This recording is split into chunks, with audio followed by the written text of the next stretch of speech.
आज ही Doubtnut app download करें। Doubtnut पर होगा अब आपके सभी मैथ्स, केमिस्ट्री, फिजिक्स और बायोलॉजी डाउट्स का सफाया। बस अपने क्वेश्चन की फोटो खींचो, उसे क्रॉप करो और तुरंत वीडियो सोल्यूशन पाओ। Download now. इस क्वेश्चन में हमसे बोला है कि एक बहुत डाइल्यूट एक्वस सॉल्यूशन है, ठीक है, 200 ml सॉल्यूशन है, ठीक है, वो प्रोटीन का एक सॉल्यूशन है, उसमें 1.9 ग्राम प्रोटीन है, ठीक है। हमें क्या गिवन है, हमें ऑस्मोटिक प्रेशर गिवन है, ऑस्मोटिक राइज गिवन है उस सॉल्यूशन का 300 केल्विन टेम्परेचर पे, वो है 38 mm, ठीक है, वो है 38 mm। हमें क्या निकालना है, मोलर मास निकालना है प्रोटीन का, ठीक है।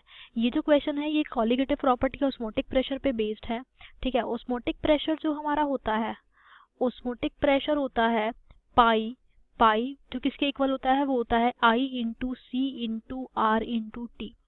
यहाँ पे जो I होता है वो होता है वैन हॉफ फैक्टर, ठीक है। अब क्योंकि प्रोटीन जो है वो अपने वाटर में डिसोसिएट नहीं होता, इसीलिए जो उसकी I की वैल्यू होती है वो क्या होती है, 1 होती है, ठीक है। जो C होता है, C होती है हमारी कॉन्सेंट्रेशन या फिर मोलैरिटी जो होती है, ठीक है। R जो होता है, R होता है गैस कांस्टेंट और उसकी वैल्यू होती है 0.082 लीटर एटमॉस्फेयर पर केल्विन पर मोल, ठीक है। और जो T होता है, T होता है टेम्परेचर, जो कि किस में होता है, केल्विन में होता है, केल्विन में होता है, ठीक है। अब क्योंकि R और T हमारा, R जो हमारा R है वो किस में है, लीटर एटमॉस्फेयर पर केल्विन पर मोल में, तो इसीलिए हमारा पाई किस में होना चाहिए, एटमॉस्फेयर में होना चाहिए, ठीक है। अब क्वेश्चन में जो ऑस्मोटिक प्रेशर राइज गिवन है वो गिवन है mm में, कितने में, mm में, 38 mm में, ठीक है। 38 mm गिवन है, हमें इसको क्या करना पड़ेगा, ATM में कन्वर्ट करना पड़ेगा, ठीक है। अब जो 1 mm ऑफ Hg होता है वो इक्वल होता है कितने के, वो होता है 13.6 mm वाटर के, ठीक है। तो जो हमारा 1 mm वाटर होगा वो कितने mm ऑफ Hg के इक्वल होगा, 1/13.6 mm ऑफ Hg के इक्वल होगा। और जो हमारा 38 mm होगा जो हमें क्वेश्चन में गिवन है वो कितने mm के Hg के इक्वल होगा, वो होगा 38/13.6 mm ऑफ Hg के इक्वल होगा। यानी कि इतने mm ऑफ Hg जो है प्रेशर है, हमें किस में चाहिए था, एटमॉस्फेयर में। तो अब हमें इस mm ऑफ Hg को एटमॉस्फेयर में कन्वर्ट करना पड़ेगा, ठीक है। अब 1 एटमॉस्फेयर जो होता है वो इक्वल होता है 760 mm ऑफ Hg के, ठीक है। तो जो 1 mm ऑफ Hg है वो कितने एटमॉस्फेयर के इक्वल होगा, वो इक्वल होगा 1/760 एटमॉस्फेयर के।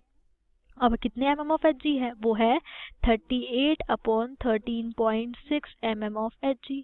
वो कितने एटमॉस्फेयर के इक्वल होगा, वो होगा 38/13.6 इंटू 1/760 एटमॉस्फेयर। तो ये आ गया हमारा ऑस्मोटिक प्रेशर किसमें, एटमॉस्फेयर में, ठीक है।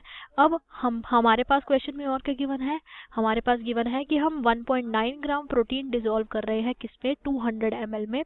तो अब हम क्या करते हैं, कॉन्सेंट्रेशन निकालते हैं, ठीक है। जो हमारी कॉन्सेंट्रेशन होगी, जो हमारी मोलैरिटी होती है वो क्या होती है, वो होती है number of moles of solute, ठीक है, number of moles of solute divided by volume of solution divided by volume of solution in litre, in litre, ठीक है। अब number of moles of solute क्या होता है, given mass upon molar mass. Given mass हमारे पास कितना है, given mass है 1.9 ग्राम और मोलर मास तो हमें निकालना ही है, ठीक है। और वॉल्यूम कितना गिवन है, हमारे पास वॉल्यूम गिवन है कितना, 200 ml। अब ml को हमें लीटर में करना पड़ेगा, तो उसके लिए हम क्या करेंगे, इसको मल्टीप्लाई कर देंगे 1000 से। तो ये आ गई हमारे पास कॉन्सेंट्रेशन, ठीक है। तो अगर अब हम क्या करें, सब्स्टिट्यूट करें वैल्यूज को, pi is equal to C into R into T में, ठीक है। तो हम क्या कर सकते हैं, वो हमारा जो मोलर मास है वो निकाल सकते हैं। जो हमारा पाई था, पाई क्या था, 38/13.6 इंटू 1/760, ठीक है। ये किसमें है, एटमॉस्फेयर में। कॉन्सेंट्रेशन है 1.9 gram divided by molar mass upon में 200 इंटू 1000, ठीक है। ये किसमें है, लीटर में है वॉल्यूम, ठीक है, उसके लीटर इनवर्स में है वॉल्यूम, ठीक है। और ये क्या है, हमारी जो आर है वो क्या है, आर क्या है, आर है 0.082 लीटर एटमॉस्फेयर पर केल्विन पर मोल। और टेम्परेचर हमारा क्या है, टेम्परेचर हमारा है 300 केल्विन, क्या है, 300 केल्विन। तो यूनिट्स की अगर हम बात करें तो केल्विन और केल्विन इनवर्स कैंसिल हो जाएगा, लीटर इनवर्स लीटर कैंसिल हो जाएगा, एटमॉस्फेयर से एटमॉस्फेयर कैंसिल हो जाएगा। तो जो हमारा मोलर मास आएगा, अगर मोलर मास इधर चला जाएगा तभी कैलकुलेशन होगी। तो जो मोलर मास आएगा कैलकुलेट करने पर, वो मोलर मास आएगा किसमें, ग्राम पर मोल में। और वो कितना आएगा, वो आएगा 62016 ग्राम पर मोल। तो ये आया हमारा मोलर मास किसका, प्रोटीन का। तो अगर हम अपने ऑप्शंस में देखते हैं, ऑप्शन ए कह रहा है 24630 ग्राम पर मोल, ये इनकरेक्ट है। ऑप्शन बी भी इनकरेक्ट है, ऑप्शन सी भी इनकरेक्ट है, और ऑप्शन डी है 62016 ग्राम पर मोल, ये हमारा करेक्ट ऑप्शन है। तो इस तरीके से हमने कोलिगेटिव प्रॉपर्टी का यूज करके हमारा मोलर मास जो था प्रोटीन का वो निकाला है। क्लास 6 से 12 से लेके नीट, IIT, जेई मेंस और एडवांस के लेवल तक 10 मिलियन से ज़्यादा स्टूडेंट्स का भरोसा। आज ही डाउनलोड करें डाउटनेट ऐप या व्हाट्सएप कीजिए अपने डाउट्स 8400 400 400 पर।